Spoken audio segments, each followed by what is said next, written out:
안녕하세요. 스토리윈입니다. 오늘의 이야기 시작 전에 구독과 좋아요 눌러주시면 사연 준비하는데 힘을 얻는답니다. 이 사연은 실화를 기준으로 각색된 이야기입니다. 지금부터 사연 들려드리겠습니다.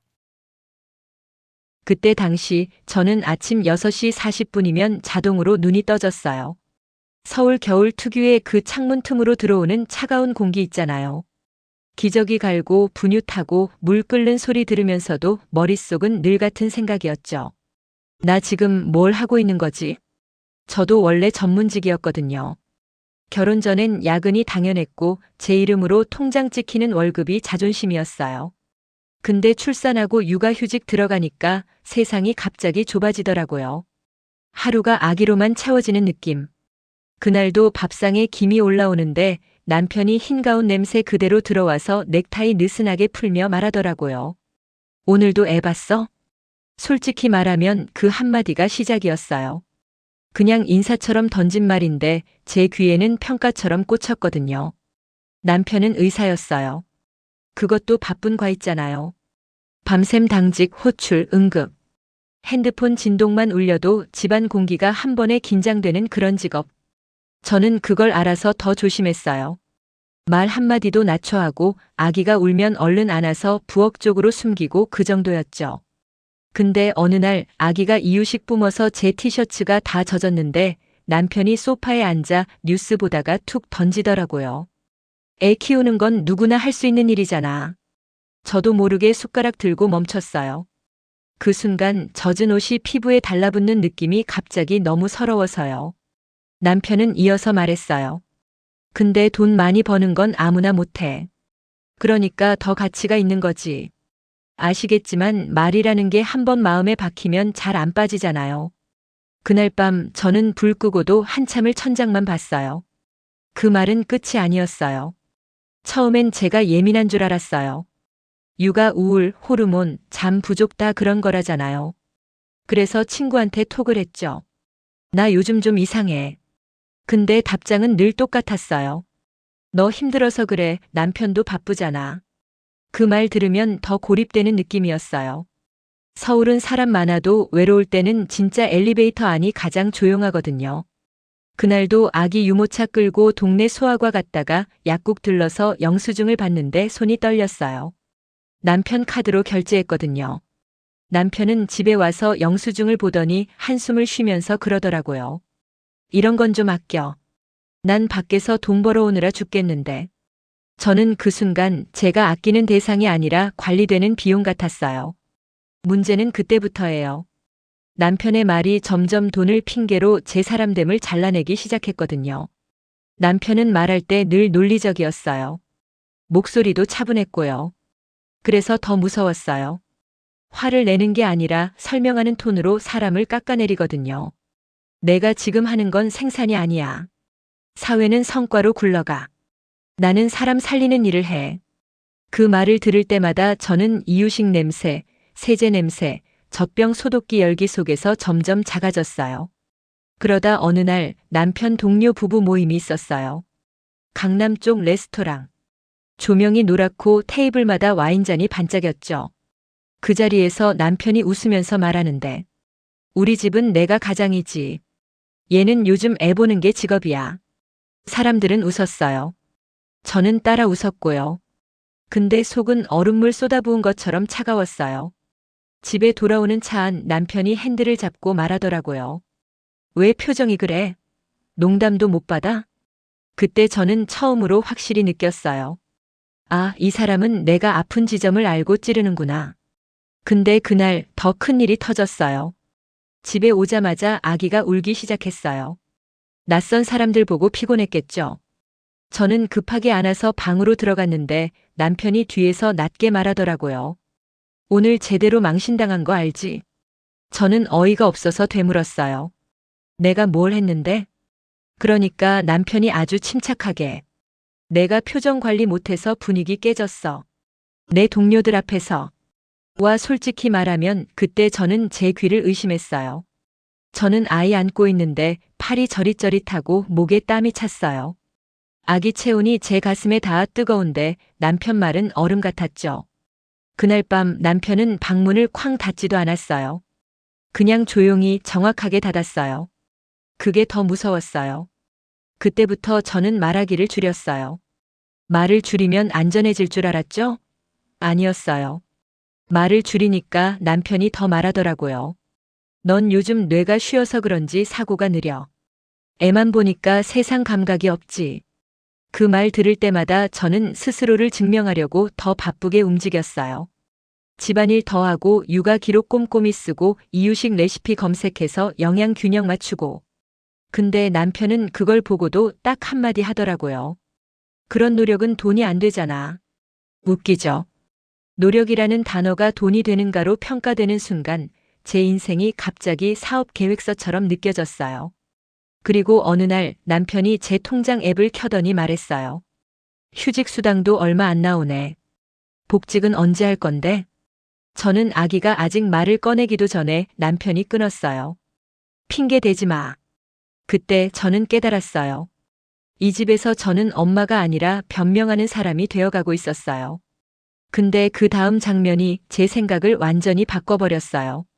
아기가 열이 났어요. 밤 11시쯤. 아이 이마가 뜨끈하고 숨소리가 평소보다 거칠었어요. 저는 급하게 체온계를 꺼내는데 손이 떨렸죠. 남편은 소파에서 폰 보다가 딱 보더니 말했어요. 해열제 먹이면 되지. 저는 병원 가야 할 것 같아 했는데 남편이 눈도 안 떼고 그러더라고요. 괜히 오버하지 마. 너는 의료 지식이 없어서 더 불안한 거야. 그 말이 제 심장을 쿵 하고 눌렀어요. 저는 결국 혼자 아이를 안고 새벽 응급실을 갔어요. 택시 안에서 아이 숨소리, 기사님 라디오 소리, 창밖 신호등이 번갈아 지나가는데 이상하게 내가 혼자구나가 선명했어요. 진료받고 돌아와서 새벽 3시에 문을 열었는데 남편이 침대에서 뒤척이며 한마디 했어요. 괜히 돈 썼네. 그 순간 저는 결심했어요. 이건 사랑이 아니라고. 진짜 준비는 그때부터 시작됐어요. 그때 당시 저는 노트를 하나 샀어요. 편의점에서 제 돈으로. 2,500원짜리 줄노트. 그게 그렇게 통쾌하더라고요. 거기에 적기 시작했어요.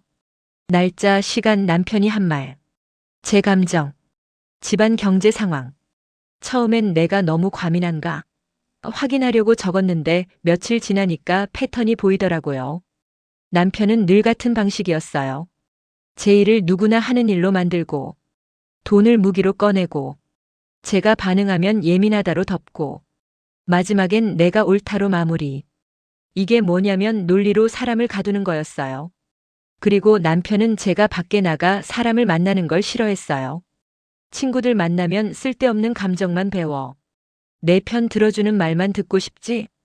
그 말 들을수록 저는 더 조용해졌죠. 근데요, 조용히 준비하는 사람은 생각보다 강하더라고요. 저는 일단 작은 것부터 했어요.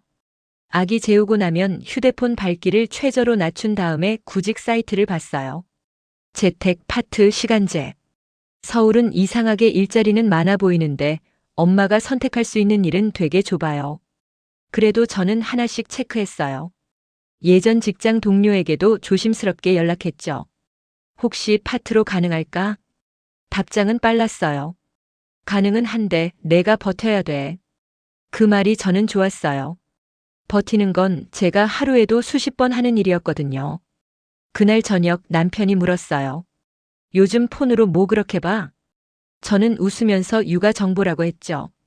거짓말이 싫었는데 이상하게 그때는 생존이 더 중요했어요. 그리고요, 결정적으로 저는 증거가 필요하다는 걸 알았어요. 말이 아니라 현실에서 사람을 지키는 건 기록이더라고요. 근데 그 다음 남편이 제 노트를 발견할 뻔했어요. 아침에 남편이 출근 준비하다가 서랍을 열었어요. 제가 노트 숨겨둔 서랍. 그 순간 심장이 쿵 하고 떨어졌어요. 남편이 서랍 안을 뒤적이다가 노트를 스치듯 만졌는데 아기가 갑자기 울었어요. 아주 크게. 그 울음이 저를 살렸어요. 남편은 짜증 섞인 목소리로 아, 진짜 하고 나가버렸고 저는 그 자리에서 무릎이 풀렸어요. 솔직히 말하면 그때 깨달았죠. 이 집에서 내 생각을 지키는 것도 숨겨야 하는 일이구나. 그날부터 저는 더 치밀해졌어요. 노트는 아기 옷장 속, 계절 지난 이불 커버 안쪽. 핸드폰은 잠금 패턴 바꾸고 알림 숨기고. 작게, 아주 작게 제 영역을 되찾는 느낌이었어요. 근데요, 이런 준비는 늘 계기가 필요하잖아요. 저한테 그 계기는 남편이 돈을 더 노골적으로 휘두른 날이었어요. 남편이 어느 날 저녁 식탁에서 통장을 보여주더라고요. 이번 달 카드값 봐. 저는 아기 병원, 기저귀, 장보기 말하려고 했는데 남편이 손을 들었어요. 말하지 마. 너는 늘 변명만 해. 그리고 딱 그 말 다음에요. 앞으로 생활비는 내가 직접 주겠다. 내가 카드 쓰면 통제가 안 돼. 그 순간 저는 경제적 관리가 아니라 경제적 통제라는 걸 확실히 알았어요. 남편은 지갑에서 현금을 꺼내서 식탁 위에 탁 놓았어요. 이걸로 한 달 살아. 금액이요? 솔직히 말하면 서울에서 아기 키우는 집이 한 달 버티기 어려운 수준이었어요. 저는 입술이 바짝 말랐고 손끝이 차가워졌어요. 근데 이상하게 그날은 눈물이 안 났어요. 대신 머리가 맑아졌어요. 아, 이제는 감정이 아니라 계획이 필요하구나. 저는 그날 밤 처음으로 전문가를 찾았어요. 아기 재우고 저는 조용히 상담 예약을 했어요. 법률 상담.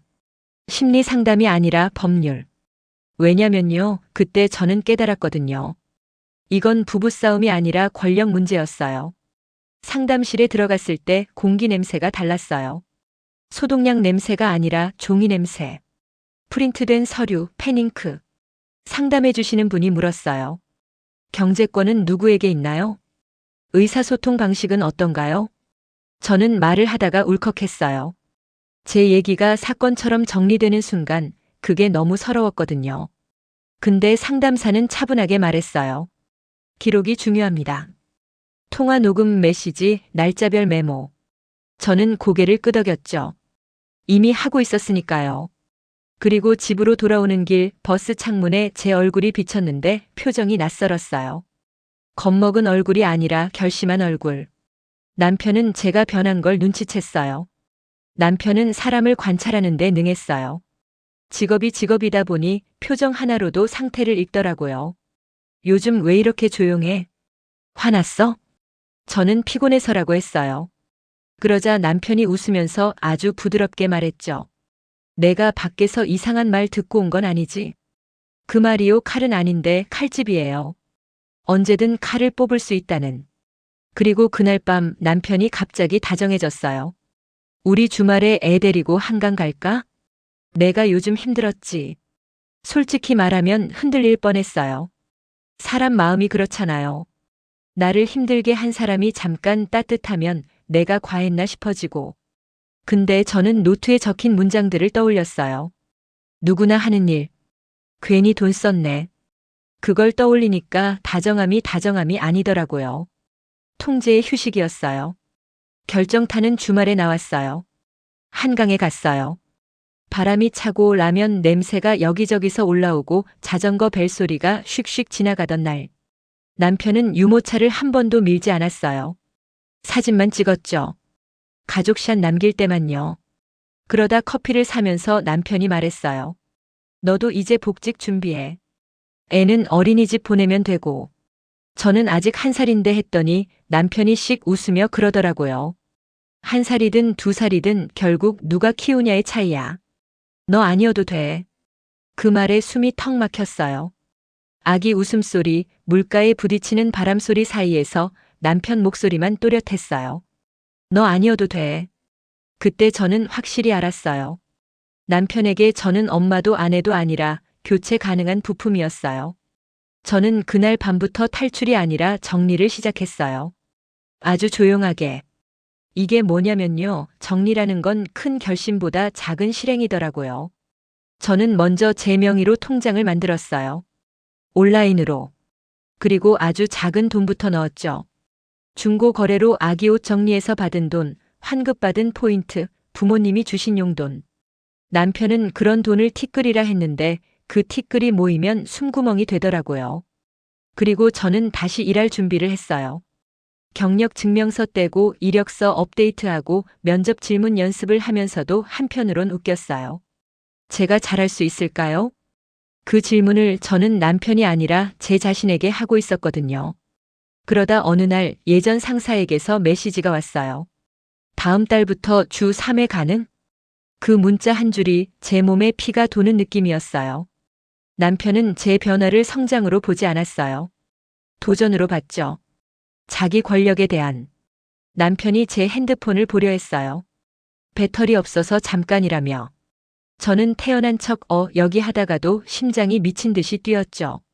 다행히 저는 이미 이중 잠금, 숨긴 폴더, 클라우드 백업까지 해둔 상태였어요. 남편은 잠깐 만지더니 툭 던졌어요. 너 요즘 뭔가 숨기지? 저는 웃었어요. 내가 뭘 숨겨? 그때 남편이 말했어요. 너 같은 사람이 뭘 하겠어? 그 말이요, 예전 같으면 무너졌는데 그날은 달랐어요. 저는 속으로 생각했죠. 그래. 내가 뭘 하겠냐고. 그럼 보여줄게. 그날부터 저는 대꾸 대신 확인을 했어요. 남편 말이 사실인지, 세상이 정말 그렇게 돌아가는지. 그리고 저는 첫 출근 날 아기를 친정에 맡겼어요. 문 닫고 나올 때 아기 냄새가 옷에 남아있는데도 이상하게 가벼웠어요. 남편은 그걸 가만두지 않았어요. 첫 출근하고 집에 왔는데 집안이 이상하게 조용했어요. 남편이 소파에 앉아 있었고 TV는 꺼져 있었고 공기만 무거웠죠. 재밌었냐? 남편이 그렇게 물었어요. 저는 일이니까 했더니 남편이 고개를 끄덕이며 말하더라고요. 그래. 그럼 더 벌어봐. 생활비는 이제 내가 반 부담해. 순간 머리가 띵했어요. 제가 번 돈은 아직 시작인데 남편은 그걸 면제 해제로 쓰는 거예요. 너도 돈 번다며? 그럼 공평하지. 아시겠지만 공평이라는 단어는 힘 있는 사람이 자기 룰을 정할 때 가장 자주 쓰거든요. 저는 그날 밤 다시 노트에 적었어요. 내가 돈 벌면 책임을 더 준다. 내가 육아하면 가치를 낮춘다. 결론은 하나였죠. 이 사람과는 협상이 아니라 정리가 필요하다. 저는 드디어 마지막 퍼즐을 맞추기 시작했어요. 저는 남편이 무서웠던 게 아니라 남편이 만든 내가 쓸모없다는 믿음이 무서웠어요. 그래서 그 믿음을 깨려면 밖에서 제 편을 만들어야 했죠. 저는 엄마 모임도 다시 나갔고 직장 동료들과도 커피를 마셨어요. 누가 제 얘기를 듣고 그건 내가 잘못한 게 아닌데? 라고 말해주는 순간 저는 숨을 크게 쉴 수 있었어요. 그리고 저는 아이 문제를 핑계로 남편과 대화할 때 일부러 텍스트로 남기기 시작했어요. 이번 달 생활비는 얼마 주는 거야? 병원비는 어떻게 처리할까? 남편은 처음엔 말로 해라며 싫어했는데 저는 헷갈려서 기록해 두려고라고 했죠. 그랬더니 남편이 답장을 남기더라고요. 내가 쓴 게 많아서 줄이는 거야. 그 문장 하나가 나중에 얼마나 큰 힘이 될지 그때는 몰랐어요. 결정적으로 남편이 선을 넘은 날이 있었어요. 그날은 아이 예방접종 날이었어요. 저는 병원 예약 시간 맞추려고 바쁘게 움직였고 남편은 출근 준비하면서 물었죠. 오늘 뭐 해? 제가 예방접종이라고 하니까 남편이 눈을 찌푸리며 말했어요. 또 병원? 너는 애를 병원 중독으로 키우냐? 저는 참다가 처음으로 말했어요. 애 건강 지키는 게 왜 중독이야? 그랬더니 남편이 정말 조용히 웃으면서 말하더라고요. 너 요즘 말대꾸 늘었네. 밖에서 돈 좀 벌더니 사람이 됐어? 그 순간 제 안에서 뭔가 툭 끊어졌어요. 제가 조용히 말했어요. 나는 원래 사람이었어. 남편 표정이 굳었죠. 그리고 그날 밤 남편은 방 안에서 혼잣말처럼 중얼거렸어요. 내가 뭘 할 수 있는데. 그 말이 예전엔 저를 묶었는데 이제는 도화선이 됐어요. 다음 날 저는 최종 준비를 시작했어요. 저는 3가지를 준비했어요. 첫째, 돈. 아주 적어도 내 손에 잡히는 돈. 둘째, 아이. 아이의 일상 루틴, 주 양육자 기록, 병원 기록, 어린이집 상담 내용까지 정리. 셋째, 증거. 메시지 캡처, 통장 내역, 생활비 현금 지급 기록까지. 이게 차갑게 들릴 수도 있는데요. 솔직히 말하면 저는 차가워져야 살 수 있었어요. 그리고 마지막으로 저는 집을 알아봤어요. 크지 않아도 됐어요. 아이랑 둘이 숨 쉴 수 있는 곳이면 됐죠. 서울에서 집 구한다는 게 말이 쉽지 월세, 보증금 계약서. 숫자가 칼처럼 느껴지잖아요. 그래도 저는 발품을 팔았어요. 그리고 드디어 계약서를 앞에 두고 펜을 쥔 순간 손이 떨렸어요. 떨렸는데 그 떨림이 무서움이 아니라 살아있음이었어요. 마지막 관문은 남편과의 한 문장이었어요. 저는 남편에게 말했어요. 아주 평소 톤으로. 나 다음 달부터 본격적으로 복직 준비할 거야. 그리고 집안일이랑 육아, 분담 다시 얘기하자. 남편이 코웃음을 쳤죠. 분담? 내가 왜? 저는 숨을 고르고 말했어요. 애는 우리 아이잖아. 그랬더니 남편이 그 유명한 한마디를 다시 꺼내더라고요. 애 키우는 건 누구나 할 수 있어. 근데 내가 버는 돈은 아무나 못 벌어. 그 순간 저는 조용히 고개를 끄덕였어요. 응. 당신 말 맞아. 남편이 잠깐 멈칫했어요. 제가 처음으로 동의했거든요. 저는 이어서 말했어요. 그래서 나도 이제 아무나 못하는 걸 하려고. 남편이 뭐? 하고 묻는 그 찰나. 저는 마음속으로 문을 닫았어요. 이제부터는 싸움이 아니라 정리였어요. 저는 감정으로 말하지 않았어요. 미리 써둔 문장을 읽듯이 짧게.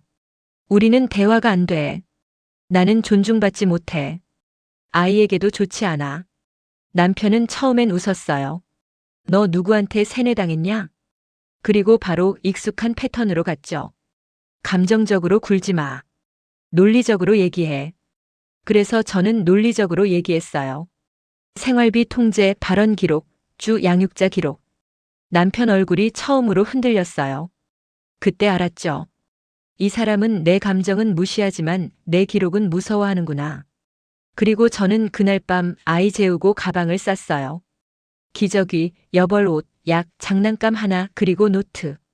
그 노트를 넣는 순간 손끝이 따뜻해졌어요. 드디어 제가 제 편이 된 느낌이었거든요. 남편은 마지막까지 말로 묶으려 했어요. 남편이 낮은 목소리로 그러더라고요. 나가면 후회할 거야. 너 같은 사람 혼자 못 살아. 애 데리고 나가면 그건 애한테 학대야. 그 단어를 들었을 때 저는 피가 확 식었어요. 학대라는 말을 무기로 쓰는 사람. 저는 차분히 말했어요. 그 말 기록할게. 남편이 순간 표정을 바꿨어요. 화가 아니라 당황. 그리고 그때부터 남편은 이미지를 지키려 하기 시작했어요. 내가 외도한 것도 아니고 폭력을 한 것도 아닌데 왜 그래? 맞아요. 사람들은 흔히 그렇게 생각하죠. 근데요, 말로 사람을 갉아먹는 것도 폭력이에요. 느리게 매일. 저는 문 손잡이를 잡고 마지막으로 말했어요. 나는 아이 키우는 게 가치 없는 일이라고 말하는 사람과 한 집에서 못 살아. 그리고 문을 열었어요. 복도 불빛이 차갑게 켜져 있었고 엘리베이터 버튼이 유난히 반짝였어요. 그때 심장이 너무 크게 뛰어서 제 귀가 웅웅 울렸어요. 내려가서 진짜 현실이 시작됐어요. 처음엔 정신이 없었어요. 새 집은 작았고 냉장고 소리도 크게 들렸고 옆집 발소리까지 다 들렸죠. 근데 그 다 들리는 집이 저는 좋았어요. 적어도 여기선 누가 제 존재를 깎아내리지 않았으니까요. 남편은 그 다음 날부터 메시지를 쏟아냈어요. 돌아와. 너 지금 감정적으로 폭주하는 거야. 왜 생각해? 그리고 마지막엔 늘 이거였어요. 돈은 어떻게 할 건데? 솔직히 말하면 그 메시지들이 무서웠어요. 그래도 저는 답장을 짧게 했어요. 필요한 건 서면으로만. 그 한 문장이요. 처음엔 손이 덜덜 떨렸는데 몇 번 치다 보니까 힘이 생기더라고요. 그리고 저는 바로 공식적인 절차로 갔어요. 법률 상담을 다시 받고 양육 관련 서류를 정리하고 생활비와 양육비 산정 자료도 모았어요. 이 과정이 냉정해서 마음 아프냐고요? 아프죠. 근데 아픈 만큼 현실이 선명해져요. 남편이 결국 카드를 꺼냈어요. 남편이 부모님을 통해 연락을 넣었어요. 걔가 요즘 이상해. 애를 데리고 집을 나갔대. 이게 뭐냐면 내가 이상한 사람 프레임을 만들려는 거예요. 저는 그때 처음으로 정말 정중하게 주변을 정리했어요. 부모님께는 차분히 설명했죠. 감정 싸움이 아니라 지속적인 언어 폭력과 경제 통제가 있었어. 그리고 기록 일부를 보여드렸어요. 그제서야 부모님 표정이 굳더라고요. 이게 이런 말까지 했다고. 남편은 밖에서는 좋은 사람이었거든요. 전문직, 예의 바르고 말 잘하고. 그래서 더 위험했어요. 저는 주변 사람들에게도 길게 설명하지 않았어요. 그냥 한 문장. 나는 존중받는 환경에서 아이를 키우고 싶어. 그 말만 반복했어요. 그러니까 신기하게도 쓸데없는 설전이 줄었어요. 그리고 남편이 직접 찾아왔어요. 문 앞에서요. 그 초인종 소리가 새 집에서 제일 크게 들렸어요. 초인종이 딩동 울리는데 아이가 놀라서 울기 시작했어요. 저는 숨을 깊게 들이마시고 문을 열지 않았어요. 인터폰으로만 받았죠. 남편이 말했어요. 문 열어. 대화하자. 저는 서면으로만 했고요. 남편이 웃으면서 그러더라고요. 내가 뭘 할 수 있는데 이렇게까지. 그 말 또 나왔죠. 저는 그때 처음으로 확실히 말했어요. 나는 이미 하고 있어. 남편이 잠깐 조용해지더니 목소리를 낮췄어요. 너 이렇게 하면 너만 손해야. 그때 저는 이상하게 마음이 편했어요. 손해를 계산하는 삶을 저는 이미 오래 살았거든요. 문 밖에서 남편이 한참 서 있다가 갔어요. 그 발소리가 계단에서 멀어지는 동안 저는 아이 등을 토닥였어요. 괜찮아. 엄마가 있어. 그 말을 하면서 저 자신에게도 말하는 느낌이었어요. 며칠 뒤 제가 기다리던 답이 왔어요. 양육비 조정에 대한 공식 문서. 문서가 도착했을 때 종이 모서리가 손가락을 살짝 베었어요. 별거 아닌데 그 따끔함이 현실감이더라고요. 남편은 여전히 내가 더 가치 있다는 태도였어요. 내가 벌어온 돈인데 왜 줘야 해? 그때 저는 담담하게 말했죠. 그 돈은 당신 가치에 대한 보상이 아니라 아이의 권리야. 처음으로 남편이 말문이 막히더라고요.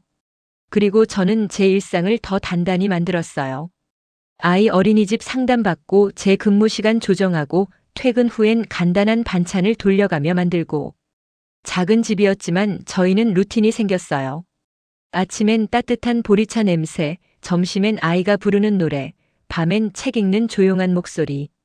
그 루틴 속에서 저는 알았어요. 내가 무너진 게 아니라 거기서만 무너졌던 거구나. 마지막 장면은 의외로 조용하게 왔어요. 남편이 마지막으로 연락했어요. 그래. 내가 원하는 대로 해. 대신 너도 알아서 살아. 예전 같으면 그 말에 가슴이 철렁했을 텐데 그날은 그냥 응하고 끝났어요. 왜냐면요, 저는 이미 알아서 살고 있었거든요. 아이 옷 깨고 내일 도시락 준비하고 출근 시간 확인하고. 그리고 거울을 봤는데 얼굴이 조금 달라졌더라고요. 눈이요. 예전에는 늘 사과할 준비가 되어 있었는데 이제는 그냥 제 눈이었어요. 저는 노트를 꺼내 마지막 장에 적었어요. 누구나 할 수 있는 일이라는 말은 나를 작게 만들기 위한 말이었다. 하지만 나는 그 누구나가 아니라 나로 살아갈 것이다. 아이가 잠든 방에서 저는 아주 작게 웃었어요. 그때 이야기는 끝난 줄 알았죠? 근데 진짜 결말은 그 다음 날 아침에 완성됐어요. 아침 햇빛이 커튼 사이로 들어오는데 먼지가 둥둥 떠다니더라고요. 예전 집에서는 늘 청소 더 해야지 자책했는데 여기선 그 먼지가 그냥 살 같았어요. 아이는 밥 먹다 숟가락을 떨어뜨리고 깔깔 웃었고 저는 아이고 또 시작이네 하면서도 웃었어요. 그 웃음이요, 누가 허락해준 웃음이 아니라 제 마음에서 나오는 웃음이었어요. 출근길에 지하철 손잡이를 잡고 있는데 문득 생각이 났어요. 남편이 말하던 가치라는 단어. 가치는 누가 정하는 걸까요? 돈? 직업? 명함? 저는 이제 알아요. 가치는 살아내는 사람이 정하는 거예요. 그리고 저는 오늘도 살아내고 있었죠. 사람은 가끔 마지막으로 확인을 받고 싶잖아요. 그 확인은 뜻밖의 곳에서 왔어요. 어린이집 선생님이 저를 붙잡고 말했어요. 어머니, 아이가 요즘 안정감이 확 좋아졌어요. 저는 아, 그래요? 하고 멍해졌죠. 선생님이 웃으며 덧붙였어요. 그리고 어머니가 되게 단단해 보이세요. 그 말 듣는 순간 목이 뜨거워졌어요. 단단해 보인다. 예전에는 제가 단단해 보이려고 이를 악물었는데 이제는 그냥 단단해진 거였어요. 집에 와서 설거지하면서 물소리를 듣는데 마음이 조용했어요. 그리고 저는 노트를 찢어버리지 않았어요. 왜냐면 그 노트는 상처 기록이 아니라 회복 기록이 되었으니까요. 그때 아이가 제 다리를 붙잡고 엄마라고 불렀어요. 그 한 단어에 저는 대답했죠. 응, 여기 있어. 이게 제가 가장 오래 듣고 싶었던 말이었어요. 나 자신에게서요. 남편 소식이 가끔 들려왔어요. 요즘 힘들대. 집안일 할 줄 몰라서 엉망이래. 사람들은 말하죠. 꼴 좋다. 근데 솔직히 말하면 저는 통쾌함보다 허탈함이 먼저였어요. 저를 그렇게 깎아내리던 사람이 사실은 누군가의 돌봄 없이는 굴러가지 않던 삶을 살고 있었던 거잖아요. 그 사람은 돌봄을 무시했지만 돌봄 위에서 살았어요. 그게 아이러니였죠. 저는 복수를 하지 않았어요. 대신 정리를 했어요. 저와 아이의 삶을 저희 기준으로 재정렬. 그리고 가끔은 이런 생각도 해요. 그 사람이 진짜 몰랐을 수도 있겠다고. 돌봄이 얼마나 큰 일인지. 모르면 배우면 되잖아요. 배우기 싫어서 남을 깎아내리는 건 그냥 비겁한 거고요. 저는 어느 날 아이랑 작은 케이크를 샀어요. 특별한 날도 아니었는데. 집에 와서 촛불 하나 꽂고 켰죠. 아이가 와 하면서 손뼉 치는데 그 소리가 집안을 꽉 채웠어요. 저는 속으로 생각했어요. 이게 내가 지키고 싶었던 장면이구나. 돈이 많아서가 아니라 명함이 있어서가 아니라 그냥 안전하게 웃을 수 있는 시간. 그리고 저는 제 일도 조금씩 늘렸어요. 주 3회에서 주 4회. 월급이 늘어나는 것보다 더 좋았던 건 제가 다시 세상에 발을 디뎠다는 거였어요. 예전 남편이 말했죠. 세상 감각이 없어. 세상 감각이라는 건 누군가에게 깎여서 얻는 게 아니더라고요. 내가 나로 살아보면서 생기는 거였어요. 가끔 밤에 아이 재우고 나면 예전 말들이 떠오르긴 해요. 너 아니어도 돼. 누구나 할 수 있어. 그럴 때 저는 혼잣말처럼 말해요. 그래, 누구나 할 수 있어. 근데 아무나 끝까지 못해. 돌봄은요, 기술이 아니라 지속이에요. 하루 이틀 반짝 잘하는 게 아니라 매일 같은 온도로 지켜내는 일. 그게 얼마나 어려운지 저는 너무 잘 알아요. 그리고 그걸 해낸 저는 남편이 뭐라고 하든 이제 스스로를 인정할 수 있어요. 그게 제 인생에서 가장 큰 복수이자 가장 조용한 승리였어요. 마지막으로 한 가지 제가 꼭 말하고 싶은 게 있어요. 만약 누가 당신에게 이렇게 말한다면요. 그건 누구나 하는 일이야. 돈 버는 게 더 가치 있어. 그 사람은 가치를 말하는 게 아니라 권력을 말하는 거예요. 당신을 낮춰야 자기가 편하니까. 근데 진짜 가치는요, 남을 작게 만들어서 생기지 않아요. 가치는 누군가를 살리고 키우고 지키고 다시 일으켜 세우는 데서 생겨요. 그게 아이든 가족이든 나 자신이든. 저는 한때 제가 무가치하다고 믿었어요. 근데 지금은 알아요. 제가 했던 돌봄이, 제가 버텼던 하루들이, 제가 만든 작은 루틴이 다 가치였어요. 누가 인정해주지 않아도요. 그 깨달음이 저를 끝까지 데리고 왔어요. 지금도 저는 가끔 한강을 지나가요. 그때 그 바람, 그 라면 냄새, 그 자전거 소리. 예전엔 그 풍경이 내가 부족한 사람이라는 증거처럼 느껴졌는데 지금은 달라요. 그 풍경은 그냥 제가 살아온 길이에요. 저는 아이 손을 잡고 말해요. 엄마는 너랑 여기까지 왔어. 아이는 잘 모르겠다는 얼굴로 웃고 저는 그 웃음을 보면서 확신해요. 결론은요, 단순해요. 누군가 내 삶을 누구나 하는 일로 부르며 깎아내릴 때 그 말에 내 가치를 맡기지 않기. 내가 나를 데리고 나오는 것. 그게 제가 한 일이었고 지금도 하는 일이에요. 그리고 오늘 당신이 이 이야기를 듣고 있다면 당신도 분명히 당신을 데리고 나올 수 있어요. 그날 진짜 문제는 당신이 이미 시작해버렸다는 거예요. 오늘의 사연이 좋으셨다면 구독과 좋아요 눌러주시고 다음 영상에서 또 봐요.